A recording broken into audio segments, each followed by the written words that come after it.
नमस्कार, मेरा नाम प्रदीप कृष्णात्रे है और हम क्वांटिटेटिव कंटेंट एनालिसिस में और बात करना शुरू करते हैं। हम लोगों ने पिछले क्लास में, पिछले लेसन में जो है ना वो उसकी एक परिभाषा का विश्लेषण किया था। सिस्टमैटिक होती है कंटेंट एनालिसिस, ऑब्जेक्टिव होती है और क्वांटिटेटिव होती है।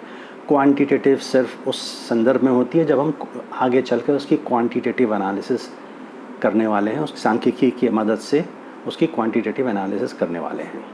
अब आ जाते हैं अपन एक और जो महत्वपूर्ण अंतर है, और इसको मेथडोलॉजी में आप देख सकते हैं।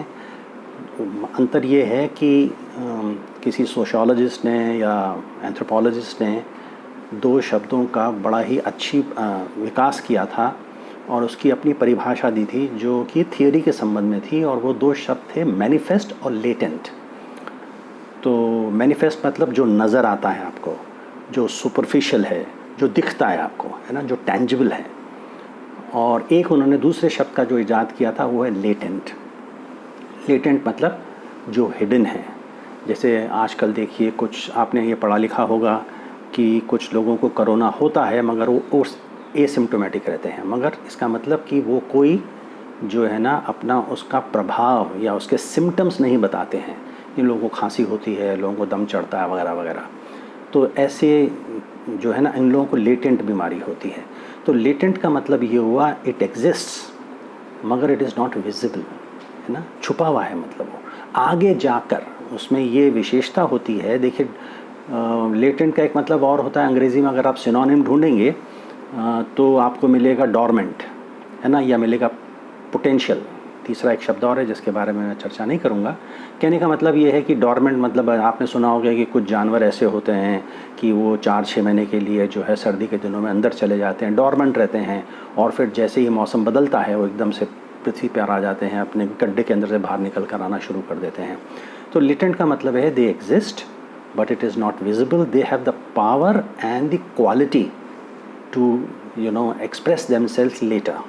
तो लेटेंट का भी यही हो गया। तो इसका मैं जिक्र इसलिए कर रहा हूँ कि जब आप मैनिफेस्ट कंटेंट की एनालिसिस करते हो, एक अखबार पढ़ते हो, एक अखबार में शब्द छपे हुए होते हैं, जब आप शब्दों के मतलब पे न जाकर, उसके मीनिंग पे न जाकर केवल शब्द को आप उसका विश्लेषण करते हो या वाक्य का विश्लेषण करते हो, तो फिर उसको मैनिफेस्ट कंटेंट बोलते हैं। आप मैनिफेस्ट कंटेंट का विश्लेषण कर रहे हो। और आपने सुना भी होगा, अंग्रेज़ी में कहावत भी है, बोलते भी हैं, कहावत तो नहीं है, कि reading between the two lines, दो अक्षरों के, दो वाक्यों के बीच में क्या आदमी कह के चला गया, कोई दूर से बात कह रहा है, कोई अपने अंदाजे से बात कर रहा है, उसको कहते हैं लेटेंट। लेटेंट का सबसे बढ़िया उदाहरण है, अगर आपने शेक्सपियर को पढ़ा हो, सीज़र के बारे में, जब सीज़र की मृत्यु हो जाती है और प्ले में ये है कि ब्रूटस जो उसके अच्छे परिचित हैं, उसके दोस्त भी हैं, वो ऐसा होता है कि वो उसकी मदद करता है सीज़र के मरने की। सीज़र किंग है, तो एंटोनी को ये पता होता है, मगर एंटोनी अगर सीधे खुलकर उनकी डेड बॉडी पे जो ओरेशन होता है उनका, अगर खुलकर वो ब्रूटस को बदनाम करेगा तो ब्रूटस शायद उसको ही मार दे। तो बात उसको ऐसे करनी है कि ब्रूटस की तारीफ़ भी करे मगर आपको समझ जाए किया है। तो विलियम शेक्सपियर की वो बहुत बेहतरीन कुछ लाइनें हैं, जब एंटोनी उसकी तारीफ़ करता है, उसकी मतलब एक तरह से उसके इशारों में कहता है कि ये जो है आदमी ठीक ठाक नहीं है, मगर उसकी लास्ट वाक्य ये कहता है कि but Brutus is an honourable man, है ना। तो इसका मतलब ये है कि ब्रूटस ऑनरेबल है। तो एक आयरनी है उसके अंदर उसको, तो वहाँ जो है एक हिडन मीनिंग है। तो हिडन मीनिंग की जब आप बाहर निकालते हैं तो फिर उसको आप वहाँ क्वालिटेटिव एनालिसिस करते हैं। मैनिफेस्ट कंटेंट में आप क्वांटिटेटिव एनालिसिस करते हैं, जो है बस वही है, उसके हम पीछे मतलब पे नहीं जाएंगे। वो क्या कहने का इशारा तो कुछ नहीं कर रहा है, उसका मतलब तो कुछ और नहीं है, इस पे नहीं जाएंगे हम लोग। जब इस पे जाते हैं तो क्वालिटेटिव एनालिसिस करते हैं, वरना जो है क्वांटिटेटिव एनालिसिस होती है। तो जो है ना लेटेंट और मैनिफेस्ट कंटेंट, ये दो बातें जो है कंटेंट एनालिसिस में की जाती हैं। और जब मैनिफेस्ट कंटेंट की एनालिसिस की बात करते हैं तो हम क्वांटिटेटिव कंटेंट एनालिसिस की बात करते हैं, है ना। अब कहने का मतलब ये है कि कंटेंट एनालिसिस तो आप बहुत तरह से, क्वांटिटेटिव कंटेंट एनालिसिस बहुत तरह से कर सकते हैं, मगर उसका एक मुख्य उद्देश्य ये होता है कि उसकी आप मैसेज की एनालिसिस करते हैं। क्या कहा जा रहा है, कितनी प्राथमिकता के साथ कहा जा रहा है, या उस अखबार में कितनी जगह उसको दी गई है, ये जब चीज़ों की बात करते हैं तो अपन कहते हैं इसको मैसेज एनालिसिस। तो मैसेज एनालिसिस बहुत ज़रूरी है। मैंने आपसे कहा था कि आज से करीब 60-70 साल पहले सेकेंड वर्ल्ड वॉर के टाइम पर कंटेंट एनालिसिस का एक तरह से इजाद हुआ था, उसकी शुरुआत हुई थी जब ये देखा गया था कि जर्मन प्रोपेगेंडा और अमेरिकन्स को फिर कैसे प्रोपेगेंडा करना चाहिए। प्रोपेगेंडा एनालिसिस में जो है क्वांटिटेटिव कंटेंट एनालिसिस का काफ़ी इस्तेमाल किया गया था। तो मैसेज एनालिसिस का एक मकसद ये होता है कि जब आप किसी ट्रेंड का अध्ययन करने की कोशिश करते हैं तो फिर आप जो है उसके लिए एक बहुत अच्छा तरीका है मैसेज एनालिसिस। और कंटेंट में जब आप कम्युनिकेशन के ट्रेंड को पढ़ने की कोशिश करते हैं, आपका उद्देश्य वो है, तो फिर आप कंटेंट एनालिसिस करते हैं। इसका एक छोटा सा उदाहरण जल्दी से मैं आपको दे दूं कि आपने ये देखा भी होगा कि जब पुरानी फिल्में देखते हैं जो 40-50 के दशक में बनी थी, तो हीरोइन जो है वो यहाँ तक ब्लाउज़ पहनती थी और साड़ी पहनती थी, मगर आजकल की हीरोइंस कहाँ पहनती हैं। तो अगर आप विज्ञापन देखें, फिल्में देखें, तो आप ये कह सकते हो कि कैसे कैसे महिलाओं, और इस पर काफ़ी काम भी हुआ है कि कैसे कैसे महिलाओं का चित्रण हर दशक में बदला है। 1940-50 में क्या था, 60 में क्या था, 70 में क्या था, 80 में क्या था, 90 में क्या था और आज क्या है। इस तरह से आप अध्ययन कर सकते हैं, है ना। तो ये ट्रेंड की एनालिसिस होती है ना, कि पहले अखबारों में जब कोई दंगा होता था तो क्या जातियों के, धर्मों के जो कितने लोग मर गए उनके ऊपर किस तरह से उसका चित्रण, किस तरह से उसको इसके बारे में लिखा जाता था और आज कैसे लिखा जाता है। तो कई विषयों के आप ट्रेंड इन कंटेंट को जब अध्ययन करते हैं तो उसको मैसेज एनालिसिस करते हैं, और उसके लिए क्वांटिटेटिव कंटेंट एनालिसिस का इस्तेमाल होता है। एक और उद्देश्य जिसकी वजह से मैसेज एनालिसिस इस्तेमाल की जाती है कि कैरेक्टरिस्टिक्स के सोर्सेज को जब आप पता लगाना चाहते हैं, मतलब ऐसे सोर्सेज जिसने कोई मैसेज आपने जिसको अखबार छापता है या टेलीविज़न कहता है, जो भी माध्यम हो, तो उसका जब आप अध्ययन करना चाहते हैं तो मैसेज एनालिसिस करते हैं कि सोर्सेज ऑफ मैसेजेस क्या रहे हैं।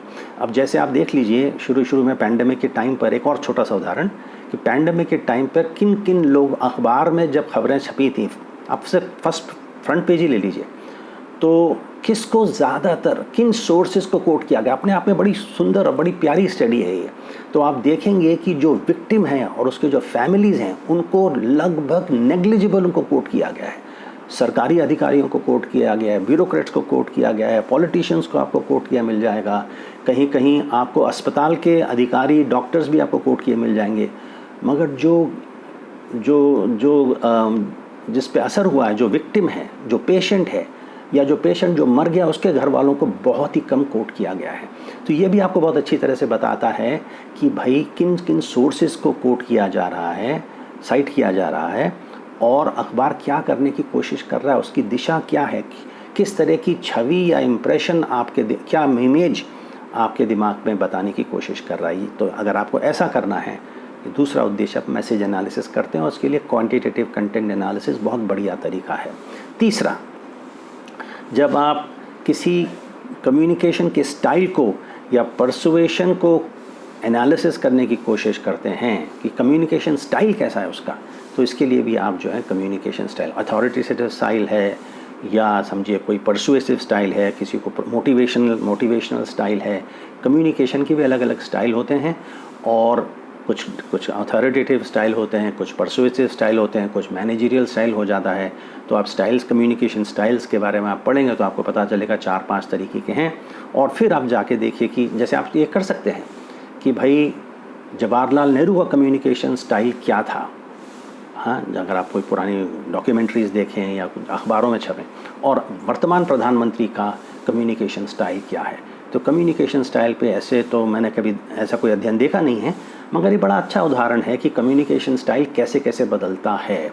और विशेषकर उस स्थिति में जब किसी पॉलिटिकल पार्टी को जो है ना पूर्ण बहुमत मिलता है, तो फिर उसका कम्युनिकेशन स्टाइल कैसा हो जाता है। इंदिरा गांधी का कैसा था, और इंदिरा गांधी का और नरेंद्र मोदी का कम्युनिकेशन स्टाइल में क्या समानता है और किस तरह से वो अलग हैं। इस तरह के जब आप अध्ययन करना चाहते हैं तो फिर आप जो है मैसेज की एनालिसिस करते हैं और क्वांटिटेटिव कंटेंट एनालिसिस करते हैं। और आखिरी मैसेज एनालिसिस का आखिरी उदाहरण मैं आपको देता हूं जहां मैसेज एनालिसिस लागू होती है, वो ये है कि to relate known characteristics of audience to messages produced for them. अगर ये भी आपका उद्देश्य है कि आप ऑडियंस के कुछ कैरेक्टरिस्टिक्स को जानते हैं, है ना, कि समझिए अगर आप किसी एक पॉलिटिकल पार्टी के ऑडियंस के कैरेक्टरिस्टिक्स को आप जानते हैं, नहीं जानते हैं तो पता लगाइए और फिर देखिए कि जिस अखबार को वो पढ़ते हैं और जिस अखबार को वो नहीं पढ़ते हैं उसमें किस तरह की मैसेजेस आपको पढ़ने को मिलते हैं। तो बड़ा सा अच्छा उदाहरण है, आप जी न्यूज़ देख लीजिए, आप NDTV देख लीजिए, आपको फ़र्क पता चल जाएगा कि किस तरह से जो है अलग अलग कम्युनिकेशन मैसेजेस को सोर्सेज जो अलग अलग मैसेजेस दे रही हैं। तो ये सब जो हैं रिसर्च प्रॉब्लम्स हैं और इन रिसर्च प्रॉब्लम्स पे आप अच्छी तरह से जो है आप अपना काम content message analysis, quantitative content analysis के द्वारा आप कर सकते हैं। तो हम एक और स्लाइड है मेरे सामने, उस पर बात करते हैं, बाकी अपन आगे जाके अगले लेसन में ये बात करेंगे कि उसकी कंटेंट एनालिसिस के एडवांटेजेस क्या हैं, उसकी लिमिटेशंस या डिसएडवांटेजेस क्या हैं। अब यह है कि कुछ examples of uses of content analysis, ऐसे कुछ उदाहरण जब कंटेंट एनालिसिस को इस्तेमाल किया गया।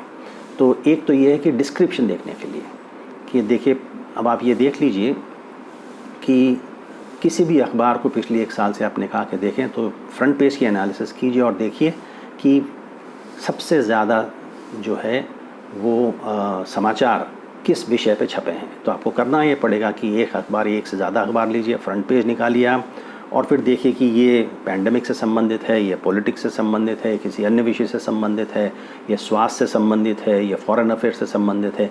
इस तरह के आपने कैटेगरीज़ बनानी, कैटेगरीज़ की परिभाषा बनाइए आप, डेफिनेशन बनाइए और फिर जो उसको डिस्क्राइब कीजिए। डिस्क्रिप्शन का मतलब ये हो जाएगा कि वो नापिए फिर आप, जो इतने कॉलम सेंटीमीटर इसका था, इतना कॉलम सेंटीमीटर इसका था। बड़ा सरल और साधारण सा उदाहरण है। तो आप डिस्क्राइब कर सकते हैं कि किन समाचारों को कितनी प्राथमिकता दी गई, आप उनको रैंक कर सकते हैं।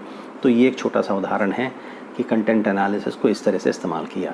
दूसरा जो है, आप हाइपोथेसिस को जनरेट कर सकते हैं या कोई रिसर्च क्वेश्चंस बना सकते हैं। जैसे मैंने आपको श्रीनिवास मेलकोटे का शुरू में उदाहरण दिया था, उनके कुछ 3 रिसर्च क्वेश्चंस थे, उसको पता लगाने के लिए कि कितने जो समाचार ये जो एक किसी विषय के बारे में जिसका आप अध्ययन कर रहे हैं छपे हैं, उसको आप जो है बता सकते हैं कितने रिपोर्ट थे, कितने फेवरेबल थे, कितने इन्फ्रेंसेस थे, कितनी जजमेंट थी, कितने अनफेवरेबल थे। ये सब बातें आप पढ़कर पता लगा सकते हैं। आप खुद इसका पढ़ के पता लगा सकते हैं। और एक तरीका और होता है कि किसी ऑड नंबर के आप एक्सपर्ट्स को ले लीजिए। जैसे आपके आप एनालिसिस, कंटेंट एनालिसिस कर रहे हैं, आप जो हैं एक कतरन निकालिए और 3 टीचरों को दे दीजिए, इसको पढ़ के बताइए कि इसमें कितने एडजेक्टिव्स हैं और एडजेक्टिव्स को बता दीजिए। कोई टीचर को शायद पता नहीं हो कि एडजेक्टिव्स क्या होते हैं, तो उनको परिभाषित करके बता दीजिए, इसको मैं एडजेक्टिव कर रहा हूँ, और कह दीजिए उनको अंडरलाइन करके, जहाँ इस समाचार में जितने आपको एडजेक्टिव जिससे अंडरलाइन कर दीजिए। और फिर समाचार को पढ़ते समय या पढ़ने के बाद आप बताइए कि ये एडजेक्टिव किसके पक्ष में है या किसके विपक्ष में बात कर रहा है। एक छोटी सी एनालिसिस आप इस तरह से भी कर सकते हैं। हालांकि ऐसी कंटेंट एनालिसिस में केवल एक न्यूज़ आइटम नहीं, आपको कई न्यूज़ आइटम लेनी पड़ती है। तीसरा, जब आप किसी भी कंटेंट को, मीडिया के कंटेंट को कंपेयर करना चाहते हैं, और सिर्फ एक दूसरे से कंपेयर नहीं, रियलिटी से कंपेयर करना चाहते हैं, इसमें गर्बनर का जो कल्टीवेशन एनालिसिस, जिन्होंने 20 साल इस कंटेंट एनालिसिस की थी, अलग अलग समाचारों को उन्होंने देखा, पता ये लगाया था। छोटा सा मैं आपको उदाहरण दे देता हूँ कि एक फ़लाना जो है एक शहर के अंदर जो है 10 मर्डर होते हैं, और टेलीविज़न का जो उन्होंने एनालिसिस की थी। और फिर कुछ तरह के जो वायलेंट कार्यक्रम्स आते हैं, NYPD जो इस तरह के टेलीविज़न चैनल आते हैं, कुछ लोगों को बड़ी आदत होती है कैसे क्राइम सीरियल्स को देखना। तो उन्होंने ये पता लगाया कि जो ज़्यादातर क्राइम सीरियल्स देखते हैं, और जब उनसे पूछा जाता है कि आपके शहर में कितनी क्राइम होती हैं, कितने मर्डर होते हैं, तो वास्तव में तो पुलिस डिपार्टमेंट बताता है कि 10 हुए हैं, और वो बताते हैं नहीं 10 से ज़्यादा हुए हैं, 15 हुए हैं, 12 हुए हैं, 20 हुए हैं, 25 हुए हैं।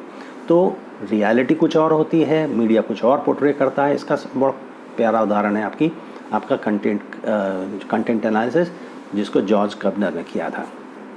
मीडिया का इफ़ेक्ट्स पता लगाने के लिए भी आप जो है कंटेंट एनालिसिस कर सकते हैं।